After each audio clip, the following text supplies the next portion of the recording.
Alors, on passe au paragraphe 1-2, donc, où on va énoncer la loi de Faraday. Pour l'instant, on va faire une synthèse, une explication des expériences que vous avez vues en vidéo.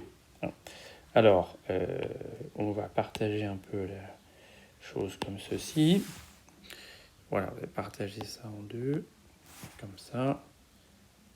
Voilà, il y a 4 cas un petit peu. Alors, vous n'avez pas vu les cas, on voit que les 3 en général. Alors, le premier cas donc, que vous avez vu, on a des spires qui sont fixes à forme solénoïde, reliés donc à un galvanomètre. Donc ce galvanomètre, bon, c'est un ampèremètre, c'est équivalent d'un point de vue électrique simplement à une résistance. Comment c'est fait ? C'est tout simplement le système de spire sur lequel on a calculé, c'est une spire dans lequel bobiné, dans le plongé d'un champ magnétique, sur lequel on a calculé le moment des forces de Laplace. Voilà. Vous voyez que ce moment des forces de Laplace, il dépend du courant, d'accord ?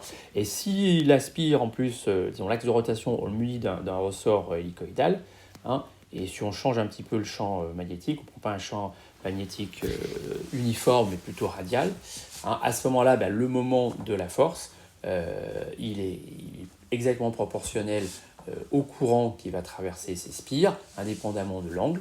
Voilà, et ensuite, par suite, la déviation de l'aiguille, elle va être proportionnelle au courant. Voilà. Et ces spires forment, on prend un fil assez fin, ça forme une résistance qui vaut facilement une centaine d'ohms. Donc, on va faire ça comme ça. Voilà. Alors, je ne vais pas prendre cette couleur. Voilà, les spires, je vais les prendre comme ça. Voilà, donc ici, je mets l'ampèremètre, le galvanomètre. Et puis, je vais mettre en bleu. Et là, on agite un aimant. D'accord ? Et on nous dit qu'on a un champ magnétique variable. Alors, il faut quand même le comprendre un petit peu. Donc, pour le comprendre, moi, je redessine ces lignes de champ. D'accord ? Alors, ça c'est le pôle nord. Bon, voilà. Ce qui se passe, c'est que si je prends un point, je me mets dans le référentiel de la spire, et je prends un point dans le référentiel terrestre, et je me place en un point M ici. Si on déplace donc l'aimant, à ce moment-là, au point M, vont se succéder, je dirais, différentes lignes de champ, d'accord ? Et la valeur du champ B ne sera pas le même. Donc vous imaginez que, je répète, cet aimant se déplace avec ces lignes de champ, de sorte que si je me mets en un point, ce point M, il va voir passer différentes lignes de champ, il va voir passer différents champs magnétiques, d'accord ? De sorte que dans le référentiel de ce solénoïde, le champ magnétique est variable. Okay ?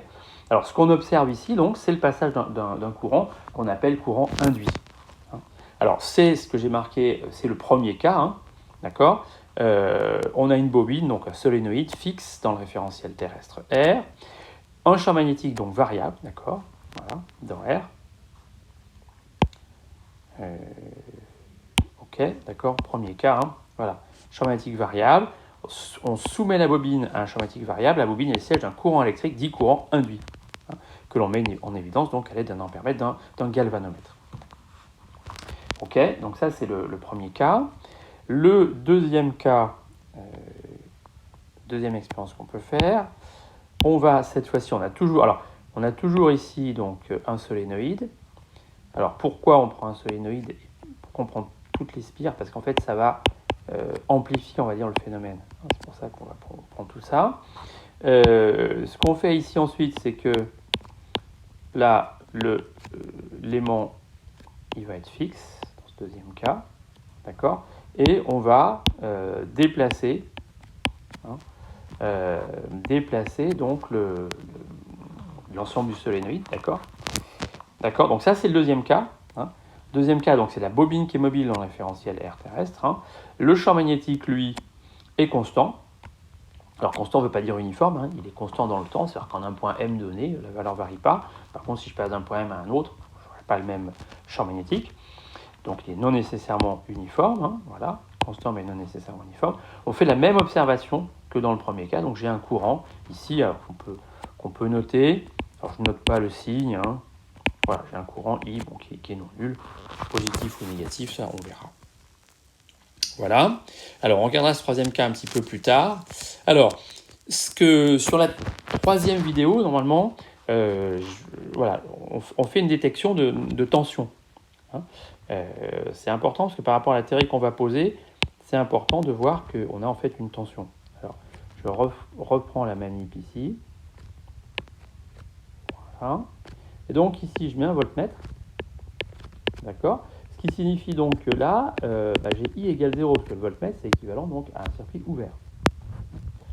Voilà. J'ai donc l'aimant qui est ici. D'accord. Voilà, il faut bien comprendre ce qui se passe. Donc cet aimant, on le déplace. Ok. Donc on est toujours, donc on revient ici dans le premier cas. Ici. Voilà.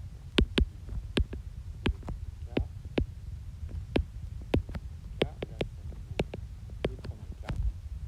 Voilà.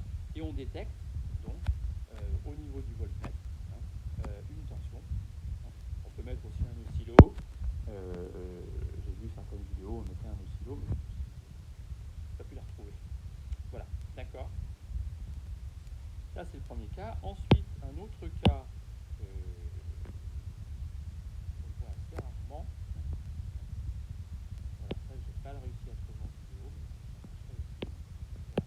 Je mets un voltmètre ici, I égale 0. D'accord. Et puis,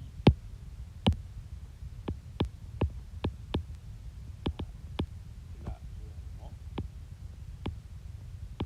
Ce cas, il est important parce qu'en fait, c'est là-dessus qu'on va baser pas mal de nos calculs là à l'avant. Malheureusement,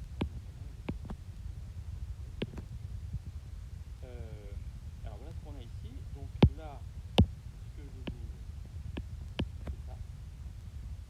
Et là aussi, je vais observer. Je vais aussi observer une tension. Et je vais observer donc une tension qu'on va appeler tension induite. Voilà. D'accord. Alors, il y a un cas qu'on ne voit jamais, et qui pourtant va nous intéresser. Je pense chaque année à faire la manip, mais je ne l'ai pas encore faite. Il y a le troisième cas ici que j'ai marqué. C'est en fait un sous-cas un petit peu du deuxième. Hein. Alors, c'est quoi ? C'est le cas où on va déformer en fait une spire ou des spires dans un champ magnétique constant. Hein. Voilà. D'accord ? Alors, on peut prendre en fait, bobiner quelques spires de cuivre hein, et puis brutalement fermer ou ouvrir hein, la spire, voilà, changer complètement sa surface, voilà, la déformer. Et on peut observer donc, alors soit un courant induit si on branche un ampèremètre, soit une tension induite si on branche un voltmètre. Hein. Donc, alors, comment nous on va faire ça en fait ? On va encore prendre en fait ce fameux rail de Laplace. Hein. Donc l'idée, on va faire la chose suivante. Hein. Donc cette manip, voilà. Donc ici, là, j'ai un barreau qui peut se déplacer. Voilà. Et puis ici, je vais relier ça, alors soit un ampèremètre, donc soit un voltmètre. Hein. Bon. Voilà. Ou voltmètre. D'accord. Voilà. Alors ici, donc, on va avoir un champ magnétique donc engendré par un gros aimant U. Hein, on peut imaginer ici. Pourquoi c'est en noir ? Alors, voilà. Alors, un gros aimant U ici. D'accord, qui va engendrer un champ magnétique soit vers le haut, soit vers le bas. Hein. Voilà, par là, d'accord. Ok, et ce qu'on fait en fait, c'est qu'on va déplacer, hein, là on le prend dans ce sens-là, enfin on peut faire dans les deux sens, voilà. Hein, on va déplacer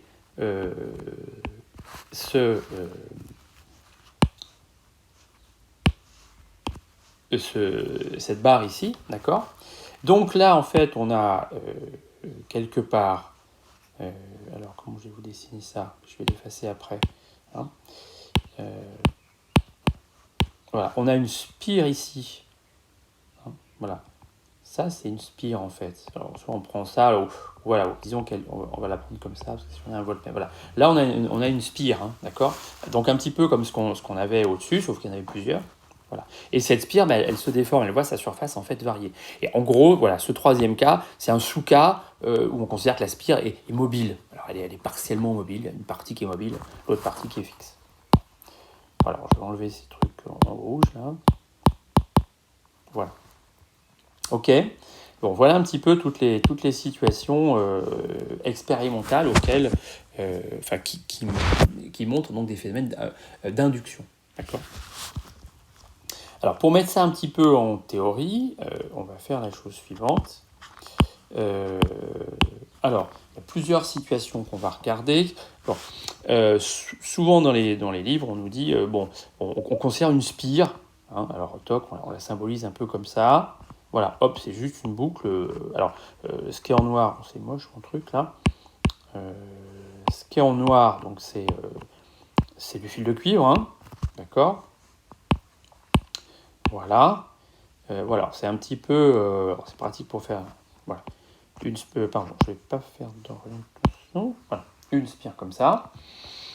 Ok, voilà. Alors, ça, c'est un cas qui est un petit peu que théorique. Hein. En pratique, on aura plutôt affaire à des pseudospires. Voilà, c'est ce que je vous ai mis ici, pseudospire. Pardon. Alors, pseudospire ici. Voilà. Donc là, c'est la spire. Bon, voilà. Donc un fil de cuivre qu'on ressoude sur lui-même, en quelque sorte. Voilà.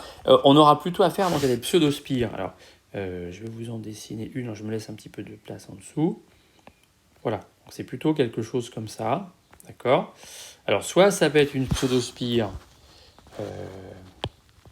si je mets une résistance par exemple, hein, une pseudospire donc fermée, d'accord. Alors là, évidemment, vous allez me dire, finalement, c'est pas une pseudospire parce que je peux considérer qu'avec la résistance R, ça fait une spire entière. Alors, on va quand même la considérer comme une pseudospire parce que sinon ensuite l'application des lois sera compliquée inutilement. Voilà. D'accord. Alors, sinon, je peux aussi considérer, voilà, vraiment une vraie, entre guillemets, pseudospire. Voilà, où là, si je relie à un voltmètre, hein, donc là, si je relie à un voltmètre, c'est ouvert, d'accord.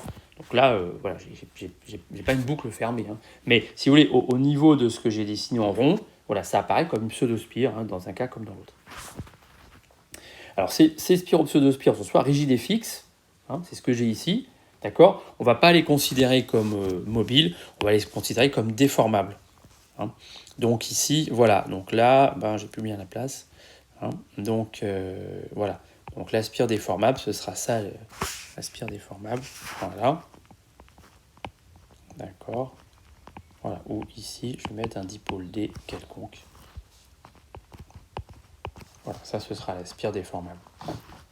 Donc soit spire rigide, soit spire ou pseudospire rigide ou fixe, soit la spire ou pseudospire d'ailleurs déformable. Hein. C'est plutôt une pseudospire telle que je l'ai prise. Voilà. Voilà, donc c'est un petit peu les situations auxquelles on avait affaire. Bon, là, on avait plutôt affaire à des multispires, si j'ose dire. Alors, on traitera évidemment ce cas, mais pour l'instant, on prend le cas simple, hein, qui va nous permettre donc de poser la loi de manière simple. Ensuite, on ira sur les cas un petit peu plus compliqués. Alors, c'est toujours un peu le problème des expériences, hein, c'est pour que l'expérience soit un petit peu démonstrative, on est obligé de compliquer un petit peu l'expérience, et après, d'un point de vue théorique, elle est un petit peu plus compliquée à interpréter, malheureusement. Voilà. Alors, ces spiropseudospires sont plongés dans un champ magnétique. Hein. Alors, ce champ magnétique peut être indépendant du temps ou variable. Il peut être uniforme ou pas. Voilà. Évidemment, après, dans les exercices, on simplifiera la vie, hein, mais a priori, c'est quelconque. Elles peuvent être, donc le siège, donc ce qu'on va appeler une force électromotrice induite, d'accord, qui va engendrer le courant induit qu'on a observé. Et cette force électromotrice induite, elle va satisfaire donc la loi suivante. Alors pour poser cette loi, il faut quand même passer par un certain nombre d'abord d'étapes. La pseudospire, spire ou pseudospire, donc filiforme, elle est filiforme, c'est-à-dire que le diamètre du fil de cuivre est très petit devant le rayon de la spire, conduit à définir un contour géométrique C qui coïncide avec cette pseudospire.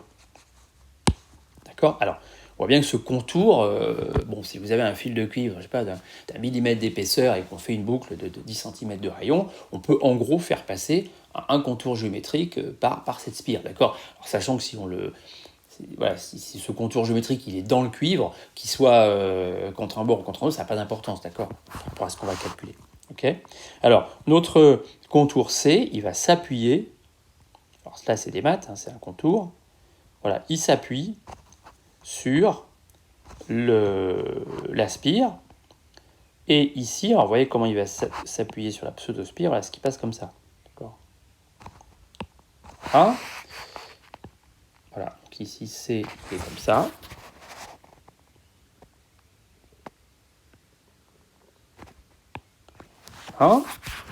Et ici, le C, il est comme ça. Voilà, donc ça, c'est le C. Voilà.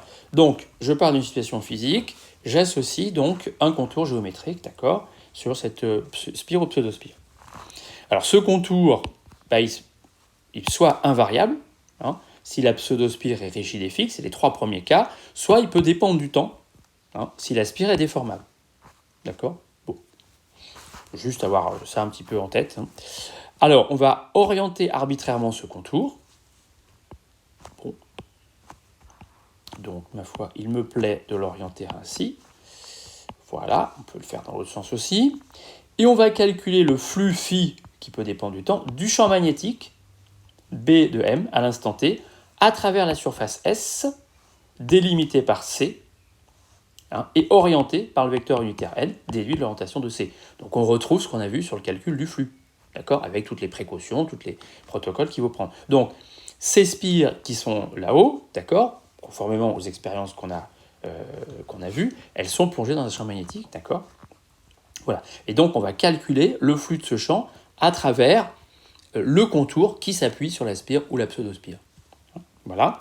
Donc on va l'appeler phi. Ce flux va en général dépendre du temps. On verra que dans ce cas-là, qu'il y aura une force électromotrice induite. Donc la force électromotrice induite, Fm induite, à l'instant T, dans la pseudospire,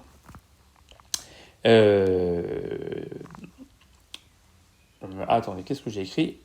La Fm induite à T,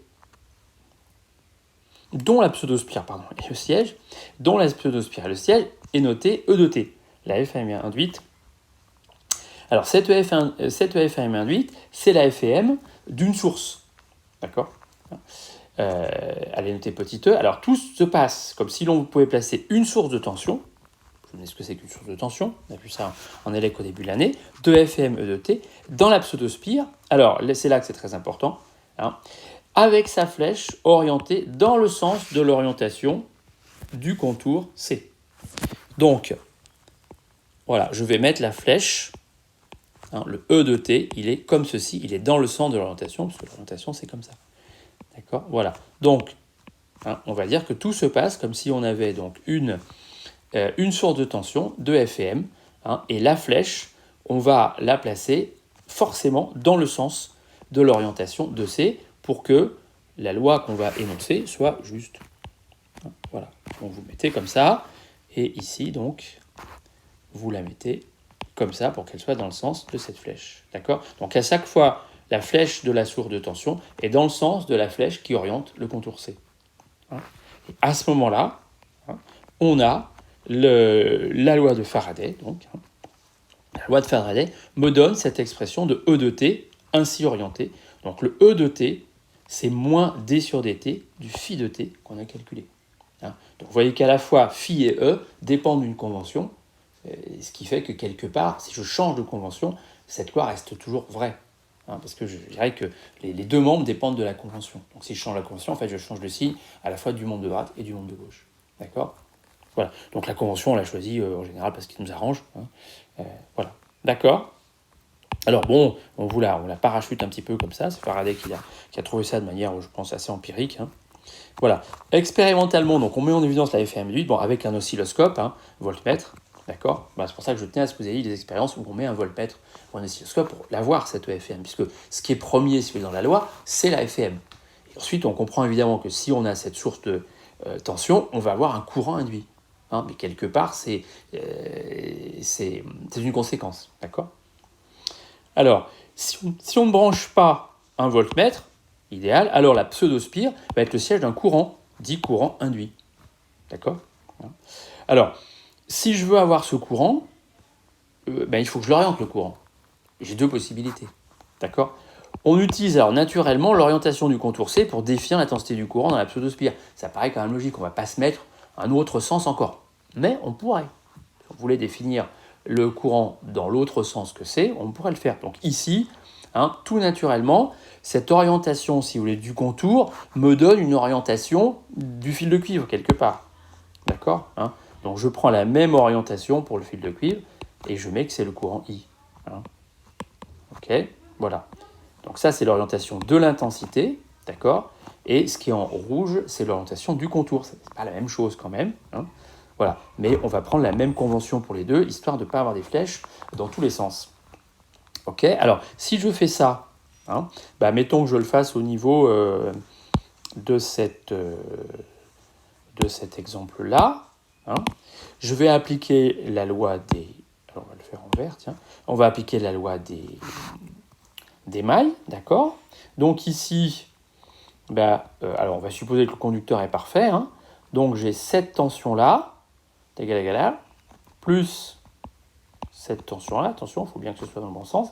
Donc la somme de ces deux tensions vaut 0. Donc cette tension-là vaut E, d'accord ? Et celle-ci, j'ai le I qui est là. Donc la tension qui est dans ce sens, cette flèche est dans le sens de I, donc elle vaut moins RI. Donc ça me fait la somme de ces deux tensions, E moins RI vaut 0. Voilà, c'est ce que j'ai ici. Alors E moins RI égale 0. Donc voilà, j'en déduis le courant induit I de T qui vaut E de T sur R. Donc voilà, si on prend la convention de signe que j'ai prise, il n'y a pas de signe moins ici. Voilà, c'est le courant induit donc, qui dévie l'aiguille du galvanomètre. Voilà. Alors, ça c'est si on a une seule spire. Voilà, alors, dans les expériences que vous avez vues tout à l'heure, on n'a pas une seule spire. On en a tout un tas pour que l'effet soit assez important. Alors, comment ça marche ? Si on a, dans le cas où on a grand N pseudospire. Bon, alors, la situation peut être plus ou moins compliquée. On va faire simple pour commencer. Si on a grand N pseudospire, voilà ce qu'on peut faire. Voilà comment je peux les dessiner, les grands N pseudospires. Je vais en dessiner deux. Là, je saute. Toc. Voilà. Et puis ici, on met un dipôle D que je ne précise pas. Voilà. Donc ici, Gn égale à 2. D'accord ? Voilà. Alors là, évidemment, j'ai des pseudospires assez serrés, quelque part. Évidemment, dans un solénoïde, on ne peut pas dire que c'est serré, parce qu'ici, l'écart, si vous voulez, entre les deux spires, il est très inférieur au rayon. Bon, on ne pouvait évidemment pas dire ça dans les gros solénoïdes qu'il y avait dans les expériences. Pour l'instant, regardons ça. Voilà, alors là, qu'est-ce que je fais ? La loi ci-dessus, en fait, s'applique dans chaque pseudospire. D'accord ? Donc là, j'en ai deux. Donc ça veut dire quelque part, je peux, sur chaque pseudospire, en gros, j'ai celle qui est dedans et celle qui est dehors. Je peux mettre un contour C. Et finalement, ce contour C, c'est le même. D'accord ? Donc je ne vais pas en dessiner deux, je vais en dessiner qu'un seul. Voilà, d'accord. Mais normalement, je devrais en dessiner deux, un par pseudospire. Alors la loi ci-dessus s'applique dans chaque pseudospire. On peut placer donc une source de tension de Fm petit e, donnée par la loi ci-dessus, dans chaque pseudospire. D'accord ? Donc je serai amené, si vous voulez, avec ces deux pseudospires. Alors, voilà, j'en ai une comme ça, et puis si je dessinais l'autre, j'aurai encore un autre E. Et ces deux E, ils vérifieraient exactement la même loi, parce que ce serait un E égale moins dφ sur dt, et le phi, ce serait le même, puisque ces deux contours, ils sont placés au même endroit, puisque les deux pseudospires, elles sont essentiellement au même endroit. D'accord ? Alors, en élec, qu'est-ce qui se passe ? Quand vous avez deux sources de tension qui sont placées en série, avec la flèche dans le même sens, ce qui serait le cas ici, en fait, c'est équivalent à une seule source de tension, dont la Fm serait la somme des Fm des deux sources de départ. D'accord ? Voilà. Donc ces sources, comme je les sont en série, et dans le même sens, donc elles s'ajoutent, et elles sont équivalentes à une seule source, de Fm, donc, alors ici, bon, au lieu d'en prendre deux, j'en prends grand N, on va supposer qu'elles sont toujours bien serrées, E indice N de T, ce serait N fois E, puisque, je répète, toutes les pseudospires sont placés en gros au même endroit, donc les contours qu'on leur attribuerait sont tous à peu près les mêmes, et donc les flux qu'on calculerait sont tous à peu près les mêmes. Voilà.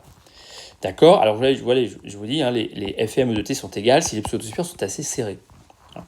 On a donc E de N, E indice N, qui est ici. Alors ça vaut moins N fois le E de T qui vaut moins... le E vaut moins D sur dt de phi. Le N, je le rentre là-dedans. Donc le E total, si vous voulez, le E total, qu'on attribuerait à l'ensemble des pseudospires, ça fait moins D sur dt de N phi, qui est le phi à travers une seule pseudospire. Voilà, donc la loi de Faraday peut se réécrire sous la forme suivante, E de t égale moins d sur dt de phi n, où phi n, ce serait n fois phi. D'accord ? Alors, on est un petit peu tenté de dire, par abus de langage, que ce phi n de t, ce serait le flux du champ magnétique à travers les n pseudospires. Ce qui en soi ne veut pas dire grand-chose, parce qu'on ne peut pas attribuer un seul contour à n pseudospires. On est forcé d'attribuer n contours à n pseudospires. Mais c'est quelque chose qu'on rencontre un petit peu, et qu'on peut... voilà. D'accord ? Donc, flux du champ magnétique à travers les n pseudospires, c'est pas très correct. Voilà, et ce flux du champ magnétique à travers n pseudospires, c'est n fois le flux à travers une spire, toujours si les spires sont assez serrées. Si les spires sont assez serrées. Pas d'accent ici. Voilà. Si les spires sont assez serrées. Alors, si on a un solénoïde, le raisonnement que je viens de vous donner est juste. Simplement, à chaque pseudospire, on a un contour. Et cette fois-ci, les petites E, les flux, si vous voulez, à travers chacun de ces contours, ne sont pas forcément les mêmes. On voit bien que les pseudospires qui sont proches de l'aimant, elles vont avoir un gros champ magnétique, donc le flux sera assez élevé. Les pseudospires qui sont plus loin, elles vont intercepter, la surface qui va s'appuyer dessus va intercepter un champ magnétique plus faible, donc le flux va être plus faible. Donc après, quand ça on dérive, je ne sais pas encore trop ça va donner, mais d'accord. Donc là, effectivement, à ce moment-là, si on devait faire des calculs comme ça, il faudra ajouter les petites E de chacune des pseudospires qu'on peut associer à chaque pseudospire du solénoïde. D'accord ? Voilà. Alors, on traitera les solénoïdes, et on verra que le raisonnement que je vous dis là peut quand même se simplifier dans certains cas. Voilà. Donc, pour cette loi de Faraday,